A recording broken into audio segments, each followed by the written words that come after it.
الزمالك داخل الميركاتو بقلب اسد، 15 صفقه جديده كلهم من العيار التقيل، ونص الفريق اللي موجود دلوقتي هيمشي. مفاجآت من العيار التقيل بيكشفها نجم الزمالك السابق. يا ترى الحكايه ايه؟ لا صوت يعلو فوق صوت ملف الكره في نادي الزمالك. حاله من الحزن بين الجماهير وفقدان الامل في لاعبي النادي الحاليين، سواء بسبب ضعف المستوى والمشاكل المحيطه بالنادي. لكن من ساعات كان في بشرى لمرتضى منصور، قال ان الزمالك بدا يجهز للصفقات الجديده، وهيكون في صفقات من العيار التقيل، والامور بتتم بعد مشاورات مع احمد حسام ميدو عضو اللجنه الفنيه وامير مرتضى المشرف على الكره في نادي الزمالك. لكن في مفاجاه من العيار التقيل كشفها احمد دويدار نجم الزمالك السابق، وقال ان اداره القلعه البيضاء بتفاوض 15 لاعب عشان يكونوا ضمن صفوف الفريق في الموسم اللي جاي. ده مش بس كده، لكن كمان ان اداره الزمالك تواصلت بالفعل مع عدد من الاسامي، وفي لعيبه ابدوا موافقتهم بالانتقال لنادي الزمالك. دويدار قال ان من بين الاسماء دي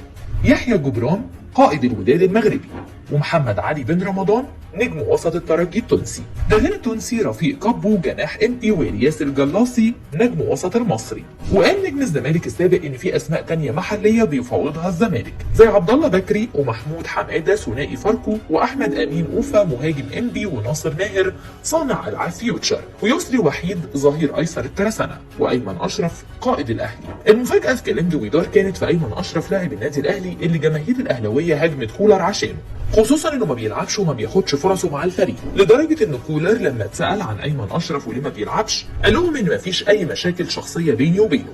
وايمن قعد معايا اكتر من مره وقال لي ليه مش بتشارك مع الفريق. قلت له ان اللعيبه اللي موجوده في الوقت ده صعب انه يلعب على حد فيهم لان كلها قدرات اعلى منه. التصريح ده خلى ايمن اشرف في حاله استياء كبيره من كولر، خصوصا انه كان واحد من اللعيبه الاساسيه في الاهلي، وكلام مدرب القلعه الحمراء معناه ان ايمن مش هيكون ليه مكان في تشكيله كولر حتى لو استمر مع الاهلي، وده اللي خلاه قريب من الانتقال للزمالك، خصوصا ان في اتجاه لمجلس الاداره بالتعاقد معاه. الزمالك هيحاول في الموسم الحالي انه ينهي باقل الخسائر مع زياده الثقه في المدير الفني الجديد اوسوريو، وبناء فريق جديد في الموسم المقبل، خصوصا ان عدد كبير من اللعيبه طلبت جماهير الزمالك برحيلهم واللي بيوصلوا لنص الفريق. عشان كده الفتره اللي جايه هتكون على صفيح ساخن في نادي الزمالك، حل ازمه اللعيبه وحل المشكلات الاداريه.